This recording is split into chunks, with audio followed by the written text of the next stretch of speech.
তোমরা সবাই কেমন আছো? আশা করছি সবাই ভালো আছো, সুস্থ আছো। আরও একটি নতুন ব্লগে তোমাদের সবাইকে ওয়েলকাম। তো দেখো, আজকে সকালবেলা হাজব্যান্ডের জন্য বানিয়েছিলাম ডাল, আলু ভাজা, বেগুন ভাজা, পটল ভাজা।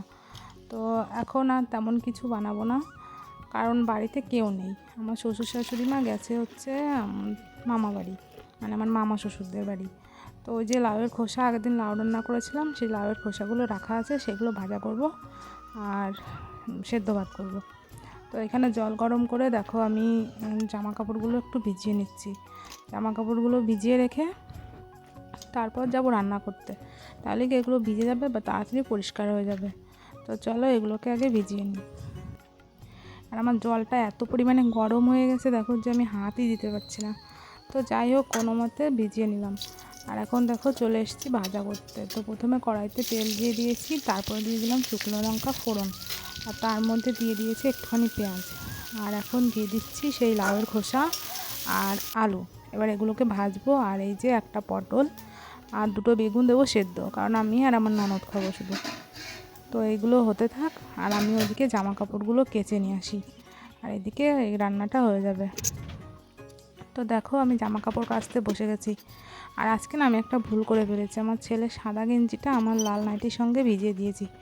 তো যথারীতি যা হওয়ার ছিল তাই হয়েছে, ওই সাদা গেঞ্জিটা একদম পুরো লাল হয়ে গেছে। তো কী আর করা, ভুল তো হয়েই গেছে। তো এখন দেখো আমি কাচাকাচিগুলো করে নিচ্ছি তাড়াতাড়ি করে, এখন জামা কাপড়গুলো মেলে দেবো। আর দেখো আকাশের অবস্থা পুরো অন্ধকার হয়ে আছে, মনে হচ্ছে এক্ষুনি বৃষ্টি আসবে। তো তাও জামা কাপড়গুলো মেলে দিয়ে এখন তাড়াতাড়ি করে যাব রান্নার কাছে। যেহেতু শাশুড়ি মা বাড়ি নেই, আমরা দুজন বাড়িতে, তো কাজগুলো একটু তাড়াতাড়ি করেই সারতে হচ্ছে। তো দেখো রান্নাবান্না করে আমি চলে এসেছি ঘরে। এই সাইডটা তোমাদের কখনো দেখানো হয় না, কারণ কি বলো তো, এই সাইডে সবসময় আমার শ্বশুরমশাই শাশুড়ি মা সবাই থাকে আর কি। তো সবাই তো ক্যামেরার সামনে আসতে চায় না, সেই জন্য আর আমি এই সাইডটা দেখাই না। তো আজকে যেহেতু কেউ বাড়িতে নেই, তাই এই সাইডটা দেখাচ্ছি। তো দেখো প্রথমে আমি ঘরটাকে ভালো করে ঝাড় দিয়ে নেব। ঘরটা আগে ঝাড় দিয়ে নিলে কী হয়, ঘর মুছতে একটু কষ্ট কম হয়, মানে তাড়াতাড়ি হয়ে যায় আর কি। তো প্রথমে আমি ভালো করে ঘরগুলোকে ঝাড় দিয়ে নিয়েছি। এখন এই বারান্দাটা ঝাড় দিয়ে নেব, নিয়ে তারপর হচ্ছে ঘরটা মুছে নেব।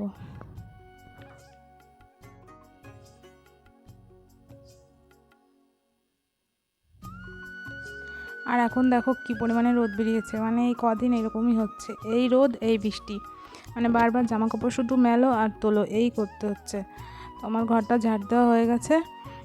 এখন আমি তাড়াতাড়ি করে ঘরটা মুছে নেব, কারণ আমি এখনও স্নান করব, খাওয়া দাওয়া হয়নি, একবার সব কাজটা গুছিয়ে তারপরে খাবো।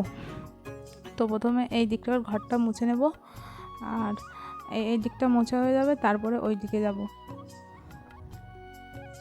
তো দেখো আমি ওই পাশটা মুছে এই দিকটায় চলে এসেছি, এখন এই পাশটা মুছে নেব ভালো করে।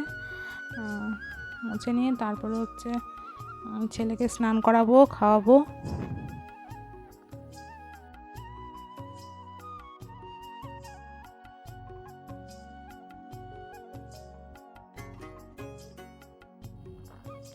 তো দেখো আমার এই পাশটাও মোছা হয়ে গেছে, এখন দেখছি যে মেঘ হয়েছে।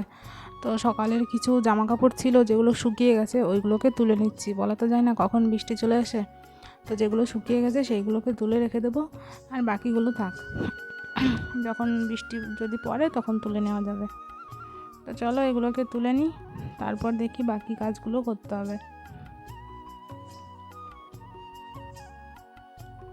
তো তারপর এইগুলোকে তুলে নিয়ে আসলাম। আসার পরে এই যে আমার ছেলেকে খাইয়েছিলাম, ওর দুধের বোতলটা এখন ধুয়ে নিচ্ছি। তো এই যে দেখো সব কাজবাজ মোটামুটি কমপ্লিট। গরমে আমার অবস্থা খারাপ, একটু বসে নিচ্ছিলাম, একটু বসে একটু রেস্ট নিয়ে তারপর যাব স্নান করতে। তো চলো স্নানটা সেরে গেছি।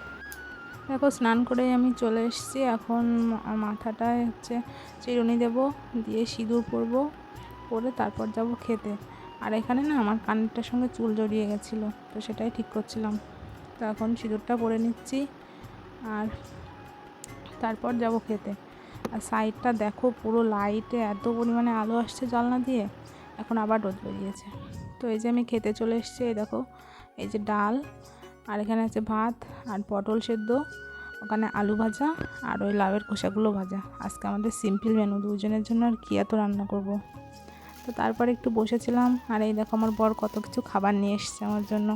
ছোট নিমকি, 2 রকম গজা, গুড়ের গজা, চিনির গজা, তারপর ছোটো ছোটো এক ধরনের বিস্কিট হয় যেগুলো খেতে খুব ভালো লাগে, ওইগুলোও এনেছিল। তো আমি একটা খেয়েও নিলাম।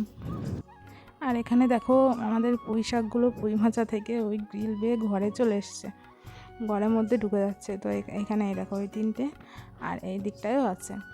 তো চলো আজকের মতো ব্লগটা আমি এখানেই শেষ করে দিচ্ছি, আর দেখা হচ্ছে পরবর্তী ব্লগে। ততক্ষণ সবাই ভালো থেকো, সুস্থ থেকো, টাটা।